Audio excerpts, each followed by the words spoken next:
Welcome to 90 TV news. ప్రతిక్షణం ప్రజల పక్షం. జనవరి 2వ తేదీ నుండి పశువులలో గాలికుంటు వ్యాధి నివారణకు టీకాలు వేస్తున్నామని పశు వైద్యాధికారి డాక్టర్ మనోరంజన్ ప్రతాప్ తెలిపారు.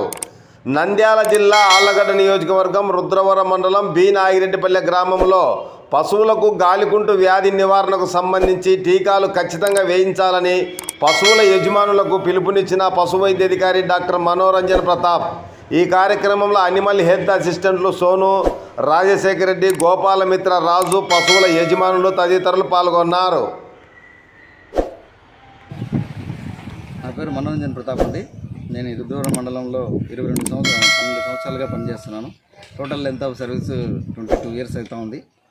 ఇప్పుడు ఈ సీజన్లో జనవరి 2వ తేదీ నుంచి పశువులలో గాలికుంటు టీకాల నివారణ కార్యక్రమం జరుగుతూ ఉంది. మనకు ఈ జబ్బు అనేది చాలా ప్రమాదకరమైనది. గత ప్రాచీన కాలం నుంచి కూడా మనకు ఎండలు సోకే సమయంలో మన రైతులు కాళ్ళకు నోటికి గాయాలు ఉన్నప్పుడు ఆ ఎండు బురదలో మట్టిలో నడిపిస్తే గాయాలు బాగవుతాయనేది మన పూర్వీకుల విశ్వాసం. అసలు ఆ జబ్బే రాకుండా ఉండాలంటే మనం టీకాలు అనేది వేయించుకోవాలి కంపల్సరీగా. మన 2వ తేదీ నుంచి మండలంలో మొదలుపెట్టేసాము.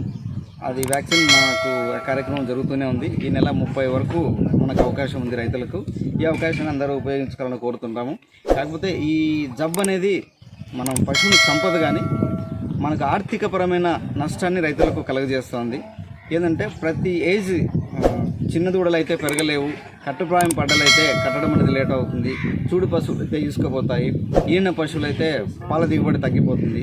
అదే ఎద్దులకు సోకిందంటే కంపల్సరీగా 5 సంవత్సరాల పాటు అది శ్వాస సంబంధించినటువంటి సమస్యలతో సతమతం అవుతూ ఉంటాయి. ఇవి నోటి పుళ్ళు, కాలి గిట్టల మధ్యలో పుళ్ళు రావడం జరుగుతుంది. దానివల్ల టెంపరేచర్ విపరీతంగా పెరుగుతూ ఉంటుంది. బాడీలో ఉన్న గ్లూకోజ్ అంతా ఆవిరైపోతుంది. కాబట్టి నీరసంతో పశువు చావడానికి ఆస్కారం ఉంటుందన్నమాట.